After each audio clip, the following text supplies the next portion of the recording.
millions of Americans who need it the most. And today, we're getting to work to rebuild the backbone of America: manufacturing, unions, the middle class. It's based on a simple premise that will reward work, not wealth, in this country. And the key plank of ensuring the future will be made in America.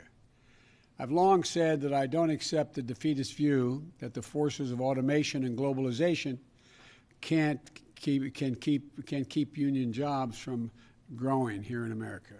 We can create more of them, not fewer of them. I don't buy for 1 second that the vitality of American manufacturing is a thing of the past. American manufacturing was the arsenal of democracy in World War II, and it must be part of the engine of American prosperity now. That means we're going to use taxpayers' money to rebuild America.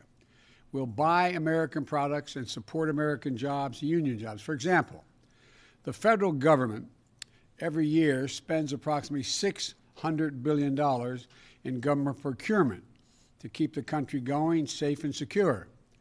And there's a law that's been in the books for almost a century now to make sure that that money, when spent, taxpayers' dollars for procurement, is spent to support American jobs and American businesses. But the previous administration didn't take it seriously enough. Federal agencies waived the Buy American requirement without much pushback at all.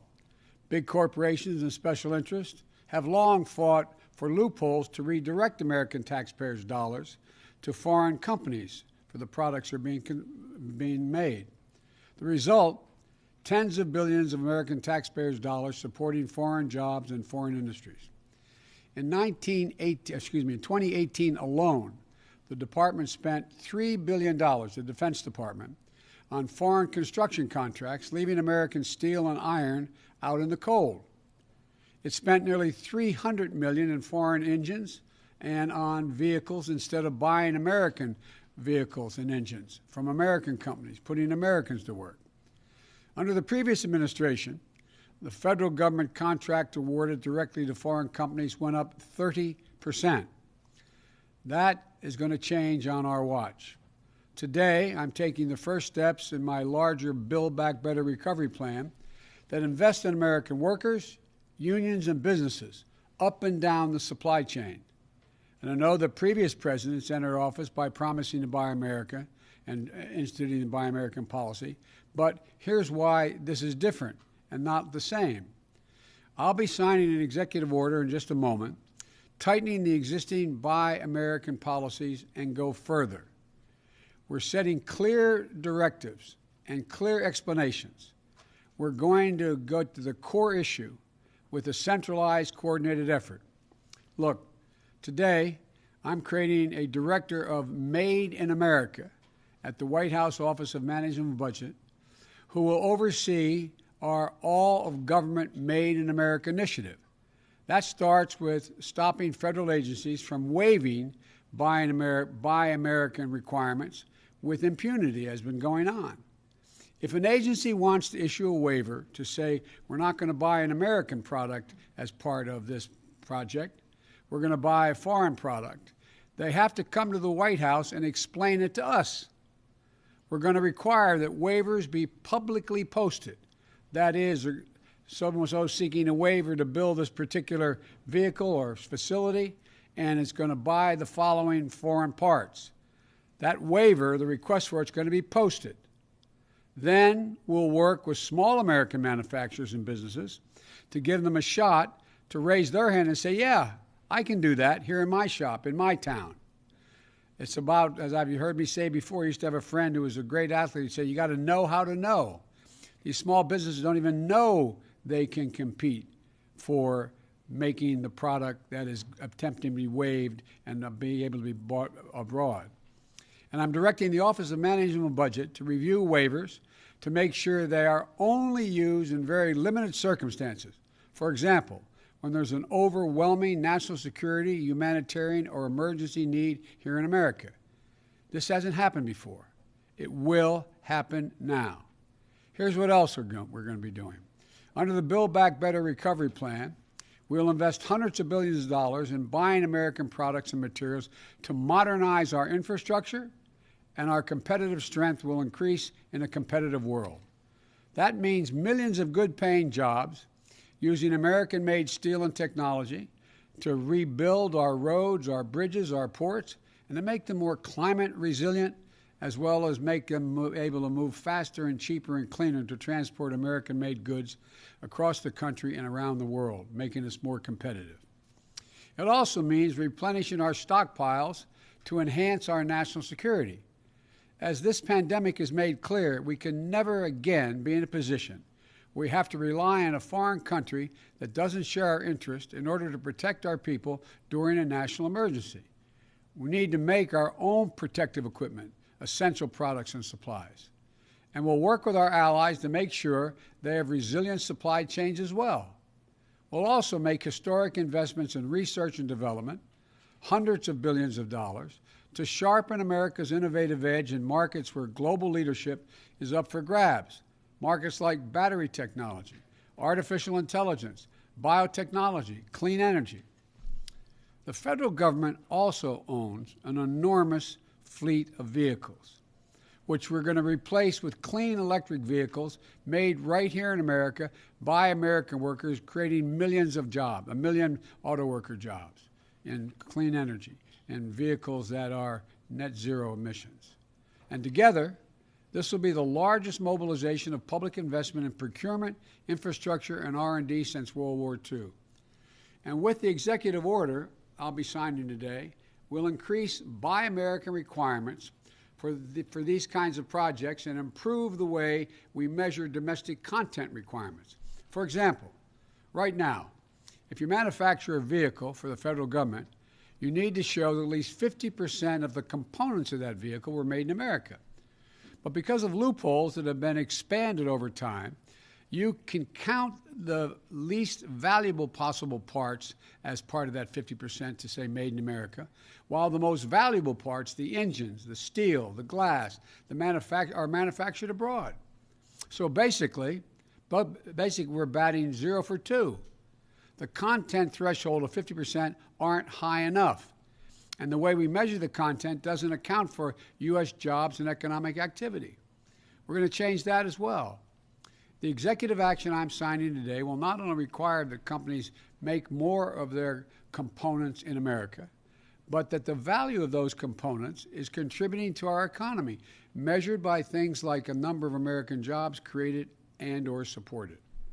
At the same time, we'll be committed to working with our trading partners to modernize international trade rules, including those relating to government procurement, to make sure we can all use our taxpayer dollars to spur investment that promotes growth and resilient supply chains. And here's what else the action does. When we buy America, we'll buy from all of America. That includes communities that have historically been left out of government procurement. Black, brown, Native Americans, small businesses and entrepreneurs in every region of the country. We will use a national network of manufacturers called the Manufacturing Extension Partnership that's in all 50 states and Puerto Rico to help government agencies connect with new domestic suppliers across the country. This is a critical piece of building our economy back better and including everyone in the deal this time, especially small businesses that are badly hurting in this economy. The executive action I'm taking also reiterates my strong support for the Jones Act and American vessels, and our ports, especially those important for America's clean energy future and the development of offshore renewable energy. I'll close with this. The reason we need to do this is America can't sit in the sidelines in the race for the future. Our competitors aren't waiting. To ensure the future is made in America, we need to win not just the jobs of today, but the jobs and industries of tomorrow. And we know that the middle class built this country, and we also know unions built the middle class. So let's invest in them once again. I know we're ready, despite all we're facing. I've never been more optimistic about the future of America than I am today. Given even just half a chance, the American people, the American workers, has never, ever let the country down. Imagine if we give them a full chance. That's what we're going to do. I'll stop here and sign the executive order, then come back and take some of your questions.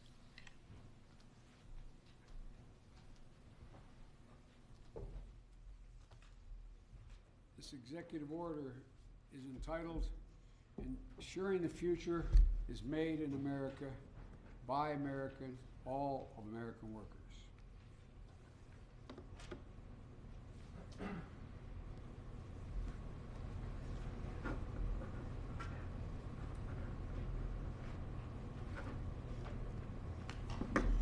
There you go. Now I'll be happy to take your questions.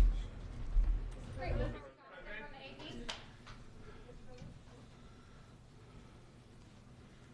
Mr. President. Jonathan Lemire with the Associated Press. Two topics, if I may. The first, you have made reopening schools a central part of your first 100 days agenda, and you've long portrayed yourself as an ally to the teachers and the unions. Right now, the Chicago Teachers Union has refused. They've defied an order to return to in-person classrooms because of a lack of vaccinations. Do you believe, sir, that teachers should return to schools now? I believe we should make school classrooms safe and secure for the students, for the teachers, and for the help that's in those schools maintaining the facilities. We need new ventilation systems in those schools. We need testing for people coming in and out of the classes.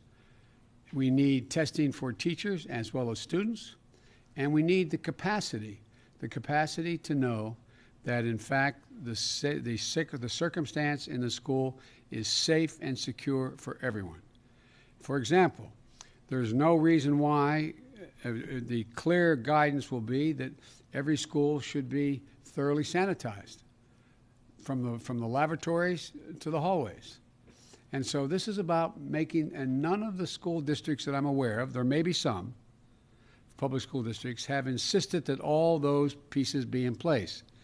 And I might add, it's the same kind of thing I hope we can do with small businesses and businesses, making sure they have the capacity to test their workers when they come in, to make sure they have plastic dividers between their booths and in their restaurants, et cetera, to make sure they can sanitize. So it's not so much about the idea teachers aren't going to work. The teachers I know, they want to work. They just want to work in a safe environment, and as safe as we can rationally make it, and we can do that, and we should be able to open up every school, kindergarten through 8th grade, if in fact we administer these tests. And it'll have the added advantage, I might add, of putting millions of people back to work. All those mothers and fathers that are home taking care of their children rather than go to work even when they can work. They're not able to do it unless they have the luxury of working distance-wise like many of us do. They're not able to do it. And so this is about generating economic growth overall as well. Great. Allison Reuters.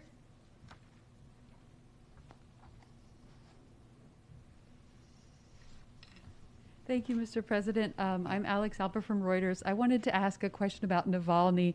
If you are considering imposing sanctions on any of the individuals involved in his attempted poisoning and or his arrest when he returned from Germany, and if not, is that related to your concerns about it potentially derailing a New START extension? Thank you. I find that we can both operate in the mutual self-interest of our countries as a New START agreement and make it clear to Russia that we are very concerned about their behavior, whether it's Navalny, whether it's the solar winds, or whether it's reports of bounties on the heads of Americans in Afghanistan. I've asked the agencies in question to do a thorough read for me on every one of those issues, to update me precisely where they are, and I will not hesitate to raise those issues with the Russians. Jeff from NBC. President Biden, Vice President Harris. A question about your COVID relief deal. On Friday, you said the nation is in a national emergency. We should act like it. Given the scale and the severity of the need, how long are you willing to get sufficient Republican support before you would greenlight Democrat attempts to use reconciliation, for instance, to pass that bill? Well, look, the decision on reconciliation will be one made by the leaders of the House and the Senate. But here's the deal. I have been doing legislative negotiations for a large part of my life. I know how the system works. And what I'm not, can't guarantee anything at all, but I can say that what I'm going to be doing, and we've already begun, is making it clear to the leadership in the House and the Senate, as well as the group of 16, group of bipartisan group, as well as Republican individuals who have an interest in the issues that are in my package, and saying, here's what I'm doing, here's why I want to do it, here's why I think we need to do it, and what kind of support can or can't you give to that.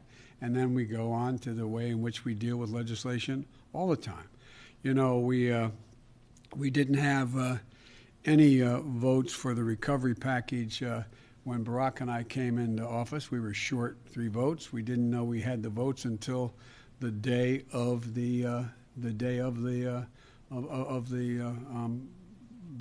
bringing it up.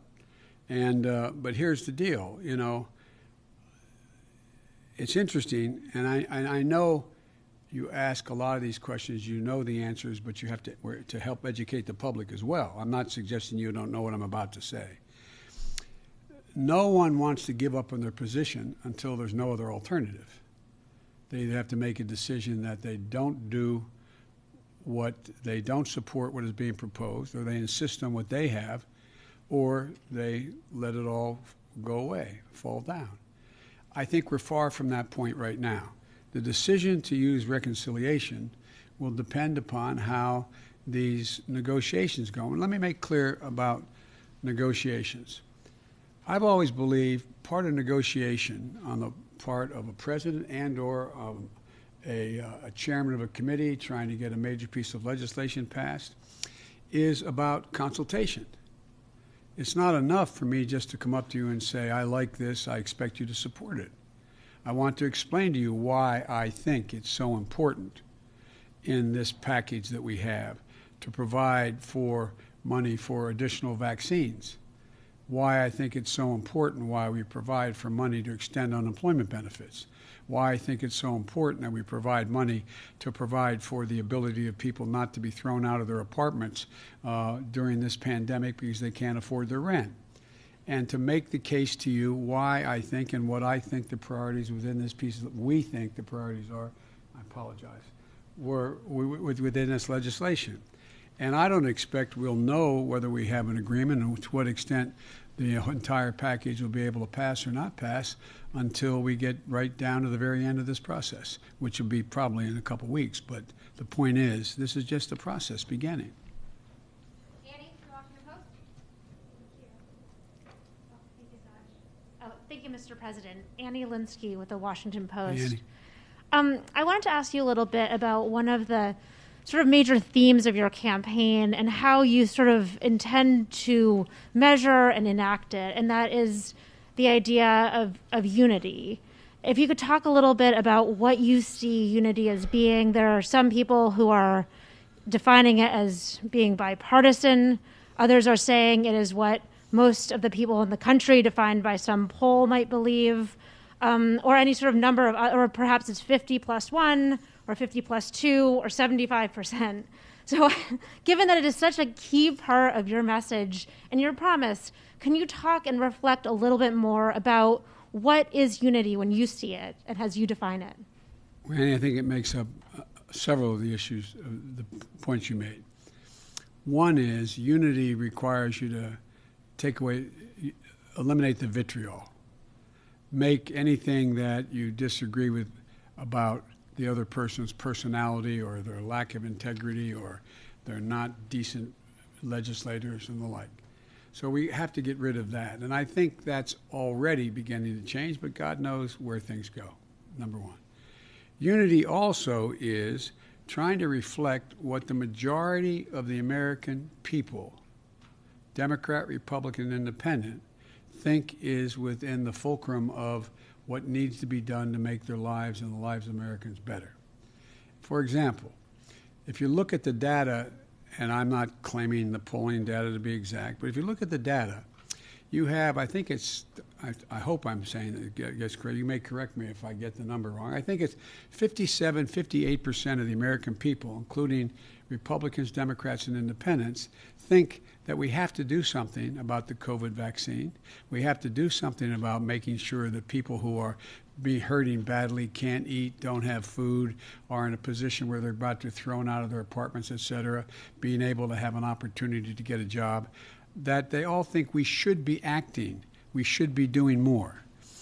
Unity also is trying to get, at a minimum, if you pass a piece of legislation that breaks down on party lines, but it gets passed, it doesn't mean there wasn't unity. It just means it wasn't bipartisan. I prefer these things to be bipartisan because I'm trying to generate some consensus and take sort of the, how can I say it, the vitriol out of all of this. Because I'm confident from my discussions. There are a number of Republicans who know we have to do something about food insecurity for people in this pandemic. I'm confident they know we have to do something about figuring out how to get children back in school. And there's easy ways to deal with this. One, if you're anti-union, you can say it's all because of teachers. If you want to make a case, though, that it's complicated, you say, well, what do you have to do to make it safe to get in those schools? Now, we're going to have arguments. For example, I propose that because it was bipartisan, I thought it would increase the prospects of passage, the additional $1,400 in direct cash payment to folks. Well, there's legitimate reason for people to say, do you have the lines drawn the exact right way? Should it go to anybody making over X number of dollars or why? I'm open to negotiate those things. That's all. I picked it because I thought it was rational, reasonable, and it had overwhelming bipartisan support in the House when it passed. But this is all a bit of a moving target in terms of the precision with which this goes. You're asking about unity, 51 votes, bipartisan, et cetera.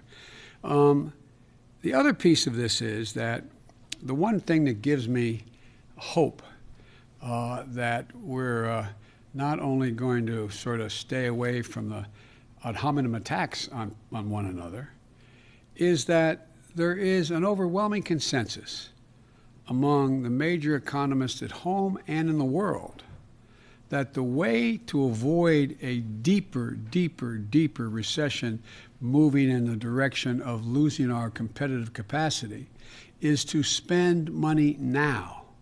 From across the board, every major institution has said, if we don't invest now, we're going to lose so much altitude in terms of our employment base and our economic growth, it's going to be harder to reestablish it. We can afford to do it now. As a matter of fact, I think the response has been, we can't afford not to invest now. We can't afford to fail to invest now. And I think there's a growing realization of that on the part of all but some very hard-edged partisans, maybe on both sides, but I think there is a growing consensus. Whether we get it all done exactly the way I want it remains to be seen. But I'm confident that we can work our way through. We have to work our way through because, as I've said 100 times, there is no ability in a democracy for it to function without the ability to reach consensus. Otherwise, it just becomes executive fiat or battleground issues that get us virtually nowhere. I don't want to hold my colleague may know, the vice president, but I think there were very few debates on the Senate floor the whole last year on almost any issue. Well, that benefits no one. Doesn't inform anybody, doesn't allow the public to make judgments about who they think is right or wrong. So I am optimistic that it may take some time, but over the year, the way if we treat each other with respect, and we're going to argue like hell. I'm confident of that, believe me, I know that. I've been there. But I think we can do it in a way that we can get things done for the American people. Great. Last question, Josh from Bloomberg.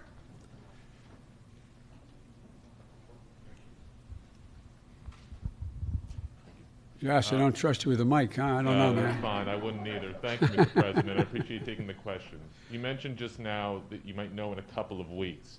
Can I ask whether it's more important for you to get something passed in a short time frame like that, or would you be willing to wait longer to get more bipartisan support?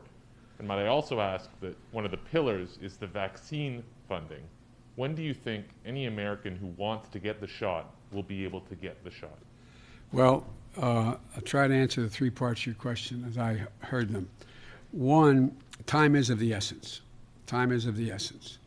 And I must tell you, I'm reluctant to cherry pick and take out one or two items here and then have to go through it again because these all are kind of, they go sort of hand in glove, each of these issues, number one. Number two, we are optimistic that we will have enough vaccine, and in very short order. We, as you know, we came in office without knowledge of how much vaccine was being held in abeyance or available. Now that we're here, we've been around a week or so, we now have that. And we've gotten commitments from some of the producers that they will, in fact, produce more vaccine in a relatively short period of time and then continue that down the road. So I'm quite confident that we will be in a position within the next 3 weeks or so to be vaccinating people at the range of 1 million a day or in excess of that. That is I promised that we would get at least 100 million vaccinations. That's not people, because sometimes you need more than one shot, the vaccination, but 100 million shots in people's arms of the vaccine. I think with the grace of God and the goodwill of the neighbor and the creek not rising, as the old saying goes, I think we may be able to get that to 1.5 million a day rather than 1 million a day. But we have to meet that goal of 1 million a day. And everything points that we're going to have, enough vaccine, B, enough syringes and all the paraphernalia needed to store, keep, inject, move into your arm the vaccine. 3, a number of vaccinators, people administering the vaccine, which is not an easy task. Of those who have those facilities, like the nursing homes and hospitals, they have the people to do it, but they don't have the capacity to do everyone. And so I think we're going to have, we're leaning hard into areas where we produce more vaccinators. We feel confident we can do that. And thirdly, it's really important that we have the fora, the place, the facility, the circumstance where people can show up, stand in line, and get their vaccine without having to stand in line for 8 hours. Being able to pick up the phone, call the pharmacy, and get your name on the list, et cetera. All those mechanical things are really, they sound simple, but they're all consequential when we're trying to get out a minimum of 100 million vaccinations in 100 days and move in the direction where we are well beyond that in the next 100 days, so we can get to the point where we reach herd immunity in a country of over 300 million people. Does that answer your question? Well, my question was at what date or roughly when do you think anyone who wants one would be able to get it? Is it summer? Is it fall? Oh, I know. I think it'll be this spring.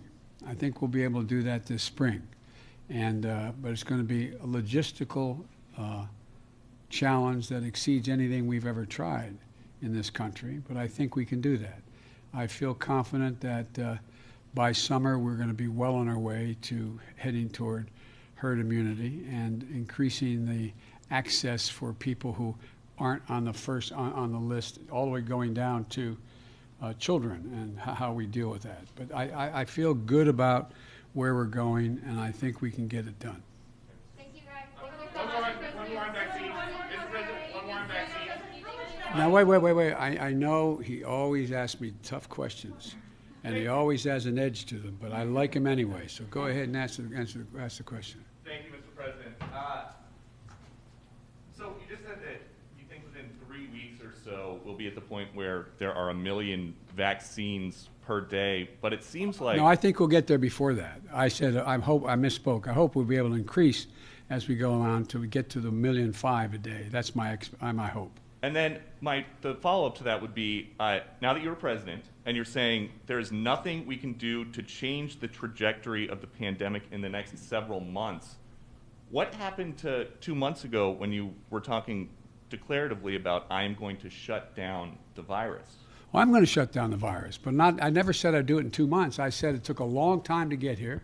It's going to take a long time to beat it. And so we have millions of people out there who have the virus. We're just, for the first day, I think, correct me if I'm wrong, I've been doing other things this morning, speaking with foreign leaders, but one of the things I think this is one of the first days that the number has actually come down, the number of deaths and the number on a daily basis and the number of hospitalizations, et cetera. It's going to take time. It's going to take a heck of a lot of time. And we still have, as Dr. Fauci constantly points out, it's one thing when we have mass, how can I say it politely, mass disregard of the warnings about not wearing masks and social distancing and failure to social distance and people getting together on holidays in ways that weren't recommended, et cetera. We see, first thing that happens is we see the number of infections go up. Then you see the hospitalizations go up. Then you see the deaths go up. And so we're in this for a while. I mean, what are we now at about 410,000 deaths? And there's going to be more. The prediction, as I said from the very beginning of getting here, after being sworn in, was the predictions were we're going to see somewhere between a total of 600,000 and 660,000 deaths before we begin to turn the corner in a major way. So, and again, remember, the vaccine, most of the people taking the vaccine, a vast significant number, require 2 shots, and they are an average of 3 weeks apart, and it takes time for it to be sure that you get to that 95% assurance rate. And so it's beginning to move, but I'm confident we will beat this. We will beat this, but we're still going to be talking about this in the summer. We're still going to be dealing with this issue in the early fall. And last point I'll make, and I know you're tired of hearing me saying it, particularly you may be tired of hearing me saying it, and that is that if we wear masks between now and the end of April, the experts tell us we can save 50,000 lives. 50,000 people otherwise would die. Thank you so very much.